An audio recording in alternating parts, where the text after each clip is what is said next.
Okay, dreamer, please. Hi guys, welcome back to my channel. So a month ago we did a community tier list, and this month I have decided to update it, so I'll be doing regular updates, maybe every 1 to 2 months. And with regards to the tier list, many new players have been asking me to include names as well. So I thought, why not I just make a video to talk about the tier list so that you guys can be more familiar with the hero icons as well. So we'll be starting with PvP first, and the discussion is going to be more limited to 5v5 since we don't have 7v7 at the moment. Okay, so for 5v5, you can see here we are split out into 4 different type of teams: offensive, magic, universal, and death team. For the SS tier, in offensive teams, we have Dylan's, Phi, Cult, and Fenrir, Red Grid. Dylan's is one of the key heroes in the offensive teams because of his buff block. Phi is definitely one of the stronger offensive heroes. She is able to cast Agni's Flame, which will cripple enemy teams very quickly. Red Grid is there not just for her isolation, but when placed in an offensive team, she will provide 60% physical attack increase. Cult is there because she has very good utility on her skills: armor destruction, shield removal, etc. Turn decrease as well. Fenrir is there for lethal rate increase. You can also opt for the next 4 heroes for the offensive teams. So you may decide that you won't want to use Cult or you won't want to use Fenrir. You can instead use Gerard, who will boost your offensive team's bulk by 2000 defense.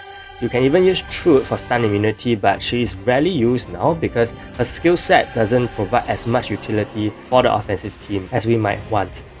In fact, you can also run a 3 offensive and 2 universal, or 4 offensive instead, and also use a Red Grid. Now, Red Grid's utility in the offensive team is really to increase the bulk even more. You realize that if you do use Red Grid, you don't have to fulfill the 4 offensive criteria for Gerard, which means you are able to also get defense boost, status effect, resist rate boost without having to use Gerard, who may not add that much to the offensive team because he is mainly a death hero. So these are things you can consider. Because if you don't have a Cult or you don't have, Red Grid, you can actually use Eileen as well, who will buff physical attack by 50%. The next few options here, the next 5 here, are really options that you can turn to if you do not have any more choices. Okay, Rudy is there for reflect and bulk. You can even run Truth and Rudy. Okay, those two will synergize pretty well and do a lot of reflect damage back onto your enemy. Chris is there, just for deaths, but doesn't really synergize very well with the offensive team, in fact, because you also have counter heroes like Dylan's, who will possibly be the main counter compared to Chris. Judas is here because he's actually very usable in any single team because he can increase damage the enemy takes, by 50%. And that alone with his sphere, it also puts him as a very important hero you can use. Okay, if you don't have any one of these, you can even substitute Fenrir out for him. So it really depends on what kind of team you want to go for. But mainly for offensive teams, people have been using these 5, or they also use Gerard instead of Cult, for example. Okay, Clemith is here, but I don't really think she synergizes very well with the offensive team, mainly because in 5v5 the offensive team is already pretty crowded. As you can see, all these heroes in the SS tier and even the S tier, they synergize pretty well with the offensive team. So the ones in the A tier are really those that you should only turn to if you really don't have other options. Galidus is there because of the increase in death teams in the arena. So if you do need, if you can find a way to include Galidus in your team in an offensive setup, I think that's also very possible. Moving on to magic teams, we have Yonhee, Skold, and Rin, and Eve, and Judas. This is pretty much the most standard team that people will run. Okay, but for Rin, because she has a very strict criteria of having 4 magic heroes, she could be swapped out for anyone in the S tier as well, because sometimes you may not want to use her because of her very strict criteria, and there could be better heroes that you want to use, such as Clemith or even Red Grid. So the magic team is slightly more flexible because the main strong heroes are already in the SS tier, and there's not a lot if you exclude Rin. So if you can also use someone like Clemith here, which will give your magic team a lot more bulk, so 5 men with Clemith, or even Rudy, I've even seen people use Rangrid because Rangrid is also a very universal hero to be used thanks to her bulk increase and status effect resist rate increase. If you want to go for more damage, you can always opt for Rosie or Venra. Okay, and in the A tier, we have all these heroes. Of course, as I said, Rangrid and Gyarados, they all have very good utility to be used. So if you do have them, you can also try them out in the Magic team. I won't say Dylan's is bad in the Magic team. In fact, he is also very good because he reduces defense by 2000. But thanks to a lot of other heroes that are released right now, I think they are better in terms of providing more for your Magic team rather than just also overlapping with Yonhi with Dylan's passive. Okay, Sage and Tara are still usable, I would say, in a 5v5 context, but have less utility, I would say, and are not as efficient for the current Magic team setup. For the Universal team, we have 5 main Universal heroes, 6 main Universal heroes. Wukong, which is the core of the Universal team to provide buff block. We have Rangrid as well and Eileen, Rangrid and Judas and Milia. The reason I would say that going for a Universal team now is not the best case because Universal teams kind of lack damage output. Okay, Wukong is a very good damaging unit, but in terms of synergy, it's not comparable to the offensive team. And in fact, for Eileen, I sometimes feel that she doesn't really belong to a Universal team because all she does is provide status effect cast rate increase. Okay. Based on her conditional passive, and if you were to look at that, it will probably be very good for Judas and Rangrid, no doubt. Okay, maybe Milia as well. You can even use heroes like Clemith for more bulk and Dylan's for more damage. Okay, but if you were to run a Universal team now, I would strongly suggest going for more bulk than damage because right now the damaging units for the Universal team are not that much. And then we have the Dev team. So this is pretty self-explanatory for the Dev team. In a 5v5, you mainly will run Wukong, or you may not even run Wukong, I mean. You will run Gerard as the speed leader for sure, and then Chris is definite, Eileen for more cast rate, Nox. Okay, Nox is a very key hero in Dev teams because he reduces death resist rate. And you can even go for Rangrid for more defense, more bulk. Okay, or you can use Judas because Judas does have death on his effect attack. Or Milia is also a good choice because she can hit 2 targets with her basic attack, effect attack. So you can actually cast death from there as well. Now some Dev teams also run Gyarados on their own teams to prevent being deaf from other teams. So it's also a possibility.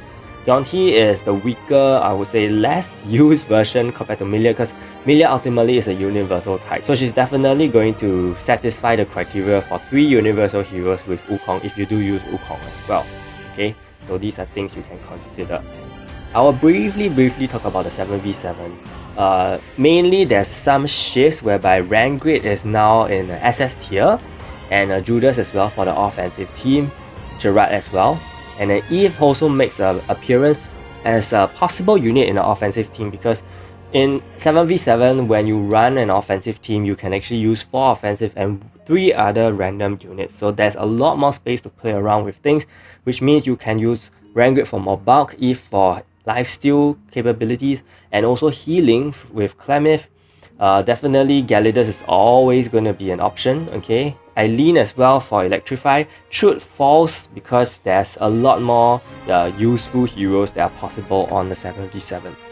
And for Magic teams, pretty much the same. You also have Reginald who just shot up all the way from A tier to SS tier. The reason is because she's able to survive a little longer in 7v7, ironically, because it depends on how you place your heroes. And also we have Rangrid and Clemith who are newly joined to the arena meta because they also provide a very good utility for the Magic teams. And I think if we do get 7v7 again, I think it will be very interesting to see how they play out. Okay. For Universal teams, I think this is pretty much a very tanky build. You can even throw in Rudy up all the way here. Okay, but I think For Rudy, the reason why he's kept to the S tier is because he's pretty much an optional hero. Okay? No matter what team. He is very optional, whereby you can just use him in any team, but he does not really synergize that well with the overall core units of the team. That's the reason. Okay, you can even run E for sure, and of course Fenrir for more damage output and all that. For the dev team, this is pretty much the 7v7 dev team most people would use. They can even throw in a Galidus over Amelia for immunity, death immunity. Now you can even use Clemith and Rangrid if you do want to fill up that 7th slot, because I think the main 6 slots, okay, in a 7v7 for dev team are these 6. And Amelia is basically an optional hero. You can definitely use her. That's the reason why she's in the SS tier. But there are also other heroes that can be used, like these 2 new ones, who can definitely provide more bulk to your dev team as well. So hopefully that clears up for the PvP. And now we'll look at PvE. So for PvE in the SS tier, we have Shane, Valika, Amelia, Fenrir, Yonhee, Awakened Yonhee, Galidus, Dylan's, and Winter Noho. Okay, Shane and Galidus, I don't think we need to explain that much. They are definitely the top of the top in terms of PVE DPS, single target DPS. Okay, Amelia and Galidus are multi-target DPS and are mainly used in Heavenly Stairs. Not so much outside of Heavenly Stairs because of their skill cooldown issues, and most of the time we don't have many PVE modes and bosses that have multiple targets. Okay, even in Guild Dungeon, it is also strongly advised to go with the single target DPS because of how fast they can reset their cooldown, which is something Galidus himself lacks, and that's the reason why he's not used as much in Guild Dungeon. Dylan's is here because he hits very hard with his 3 target basic attack, and if you gear him right, he can actually be a potential Heavenly Stairs DPS as well. He also is able to reduce defense by 2000 on enemies, which is very beneficial, especially if you don't have or you're not using a defense decrease skill. Okay, Fenrir is there for lethal rate increase, and this is very useful for your DPSs because they do rely on lethal and crit a lot. Awakened Yonhee and Winter Noho are farmers, and you can check my farming guide if you want to know how to use them, but they are definitely your must-have heroes, one of them, okay, either one, your must-have heroes to be able to farm well in the game. For the S tier, okay, we have Sylvia, Yuri, Rin, Live Streamer School, Freya, and Eileen. Eileen is here for physical attack buff for Shane. Freya and Rin, they kind of overlap. They provide crit damage increase for all allies, which is very beneficial, especially for your DPS, for Valika especially. For Yuri, she increases crit rate and crit damage per turn. Okay, for Sylvia, she is an extremely good support hero, not just for Valika, for magic attack increase by 50%. She also has accuracy increase. She's basically also the Rachel for Guild Dungeon. Okay, that's why she is so important, and everyone should have one copy of her. Live Streamer School is actually a buffer for Raid mostly, and also for Guild Dungeon modes. Now if you don't have her, it's completely fine because Yuri now basically has a lot of what Live Streamer School can provide. Okay, so Yuri is more important, I would say. Now for the A tier, we have a long list. Okay, I'll just zoom out for a bit. Okay, here we have Rachel. Rachel is once the PvE queen. She kind of still is, but has fallen off a bit because thanks to a lot of heroes that can do her job. Okay, she is mainly used in Castle Rush or Guild Raid now. For Ares and Seek and Aragon, they are the 3 heroes that can reduce cooldown based on their counter attacks. So they are very good in resetting your skill cooldown for your DPS, which allows your DPS to continuously chain attacks and skills to do damage. Okay, so they are used in different situations. Seek is mainly used with Valika because he can reset awakened skill. Ares is good in Castle Rush if you do want to use her there. She's also used in she can be used in any mode basically, but better for Castle Rush. And Aragon, he's used in Guild Raid. He can reduce awakening gauge of the enemies as well, so he also provides reflect immunity. Chloe is here as a raid support, so she's actually one of the Rachels for raid. Yeah, she's very useful, and if you don't have her, you can definitely use Yuri over her. But yeah, she's she is able to debuff heavier than Yuri. Hayong and Lina are both healers, and Lina is an offensive buffer, Hayong is a defensive buffer. So they have different kind of roles and they are used in different modes. So for Hayong you have siege defense, you have guild raid. For Lina you have basically any mode, and also raid and castle rush as well for newer players because of her crit rate and crit damage buff. Okay. For Ariel, she is a castle rush specialist. She is great for taunting the front row, and she also removes shields, which is very useful. For Nox, he is a farmer for 610, the second fastest farmer for 610. He has a lot of utility and he can also be used to death certain enemies in adventure if you do need. Okay. And then for Rook, he is useful in item raid because he provides cooldown increase immunity for your entire team. So you don't have to sacrifice damage to use the cooldown increase immunity jewel for your DPS. Now for the Myth Awakened heroes, we have Rosie, who is basically also a magic buffer and also a more defensive in nature kind of support hero. So she's very good for your Velica team if you don't have a Sylvia, which is very ironic. I don't recommend chasing for Mythical Awakened hero to replace an Awakened hero, but Rosie does have her good points whereby she can heal and cleanse as well if you do need that, and she also buffs magic allies. Okay. For Mist, she is able to reduce block rate of all enemies in an instant the moment she hits the field by 30%, which is very useful in case you need to do very fast battles, especially in maybe special dungeon, and you can use Mist to reduce the block rate so that your damage is more consistent. For Scout, she buffs damage on universal and offensive enemies, so she's definitely a good candidate as a support hero for magic teams as well. For Rudy, he is actually a very unique hero because you may think that he's just a PvP hero, but his skill nullification is extremely useful, especially for newer players in special dungeon, whereby it can be a little difficult whenever new special dungeons appear and you don't have enough gear or your heroes are not well built enough to tackle them, but Rudy's skill nullification can help to prevent you from taking any damage, and that's why he is so good and placed in the A tier. Truth and Clemith here are both stun immunity providers. Okay, they can be used in accessory raid as well as jewel raid, but I would say that Clemith now is probably the better buffer and better support hero because she can also heal based on any skill use she uses. So in case you are really facing trouble clearing level 8 raids, Clemith can be used to protect you and heal your heroes. Regilave is one of the best brawl DPSs, okay, based on her third attack proc, and also she hits really hard in brawl. Judas is a support hero because he is able to increase damage the enemies take by 50%. Okay, so that is actually very important and it saves you from casting skills like from Yuri, you can increase damage the enemies take. Judas can do the same thing. So if you prefer a passive role without casting a skill, then Judas is there. Sage and Cult are both heroes that have more limited use. Cult is mainly used in Castle Rush in PvE because she's able to buff your Shane's physical attack. She's also able to remove shields and do turn decrease, so a lot of goodness in her skill kit. And for Sage, he's able to reduce physical attack and defense of enemies passively, so that is actually very good in Heavenly Steps.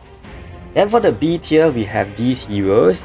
Ryan and Palanus basically do the same thing, they boost accuracy rate, but as I said, we have Sylvia as well to do that, and Sylvia is a lot better, so really depends on your preference. Taka is here because he is a guild dungeon specialist.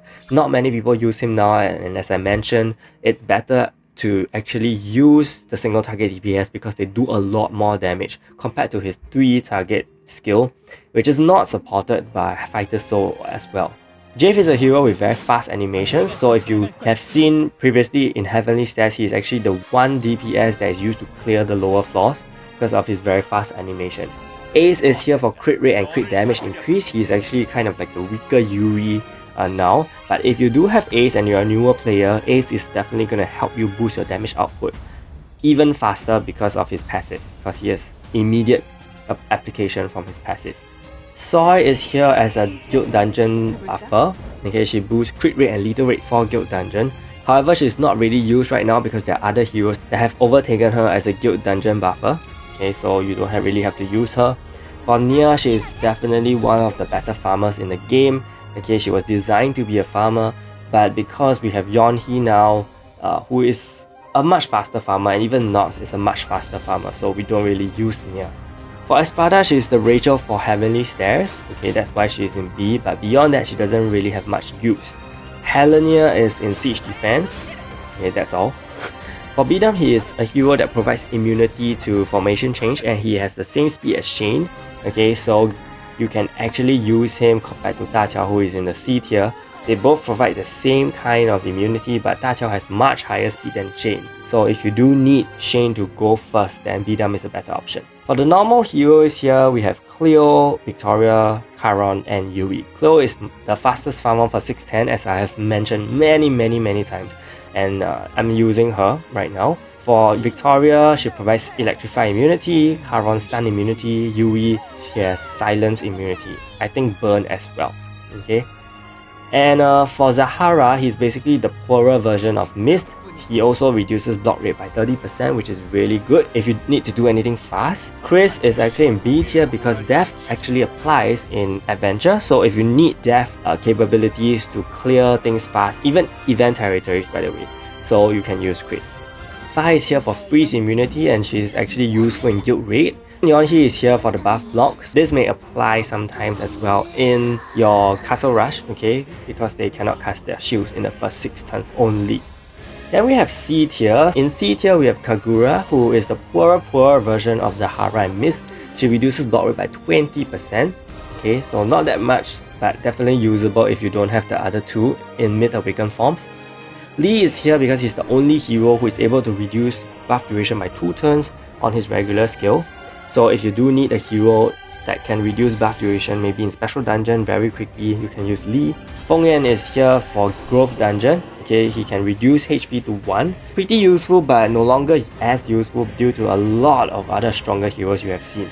Vanessa and Spike, okay, they are both used in Brawl as support heroes. Okay, Carl is actually still a pretty good farmer based on his third attack proc, covering for single target healing and revive if you do need. For the Mythical Awakened heroes, we have Evan, who is still a very good tank and also is able to cleanse. Wukong for buff block, but his usage is really limited because we don't really have much universal team comps where he can use that in PvE. Eve is just a very strong hero, and she's able to allow you to lifesteal your DPS to lifesteal a lot if they do have extended battles. And then we also have Rangrid, who is able to provide defense increase for your front line if you have a very strong boss that you cannot defeat, okay? And why did I include Xiao here is because apparently for the raids now, you can actually use cooldown increases to lock them from using skills. So this increases Xiao's utility by a lot, okay, incredible increase out of nowhere. So you can actually use Xiao to prevent your heroes and your team from getting damage. As for the D tier here, they are not used at all, okay, not used at all. And some of them may mid-awaken in future, and hopefully they will be able to provide some utility for PvE as well. So this is all that I need to say for the tier list, with the inclusion of Clemith and Rangrid, okay? So if you have any questions, do leave them in the comments. I hope this video helped, and if it did, do give it a like and subscribe to my channel. Special shout out to my channel members ZMD Phoenix, NEC Dahyun, and Reggie Bautista for the support. Stay tuned for more videos. Thank you so much, and see you!